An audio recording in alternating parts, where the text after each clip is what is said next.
प्यो वसे हर पहर थो प्यो वसे हर पहर थो कर रहमतुन जो यारो मदीने शहर थो प्यो वसे हर पहर थो प्यो वसे हर पहर थो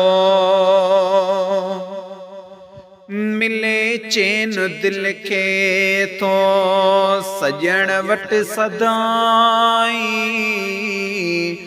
करे दूर दुखड़ा थो मदीने जो साई मिले चैन दिल के थो सजण वट सदाई करे दूर दुखड़ा थो मदीने जो साई पियो थे हबीबन जे दर सुखन में गुज़र थो पियो वसे हर पहर थो प्यो वसे हर पहर थो कर रहमतुन जो यारो मदीने शहर थो प्यो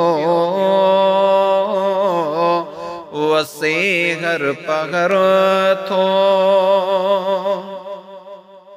दवा मर्ज सां बजी थो करे हुत पियारो छॾी दो अलागे मन जो समूरो मुजारो दवा मर्ज सां बजी थो करे हुत पियारो छॾी दो अलागे मन जो समूरो मुजारो मिले छोटकारो वञे थो करे जीअं नज़र थो पियो वसे हर पहर थो पियो वसे हर पहर थो समूरा दुनिया जा उतड़े खादा मिला था बिना घर हजारे प्यादल संदन से पलन था समूरा दुनिया जा उतड़े खादा मिला था बिना घर हजारे प्यादल संदन से पलन था हले खूब अजबी पियो हुत सखी जो नगर थो पियो वसे हर पहर थो पियो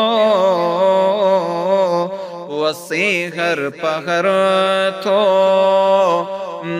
कर रहमतुन जो यारो मदीने शहर थो पियो वसे हर पहर थो गुनहगारड़ जो उतड़े अगन थियूं दुआऊं तो बख्शे खुदा पियो काशिफ सब ई खताऊं गुनहगारड़ जो उतड़े अगन थियूं दुआऊं तो बख्शे खुदा पियो काशिफ सब ई खताऊं मिले आखिरत जो सबके मदीने समर थो पियो वसे हर पहर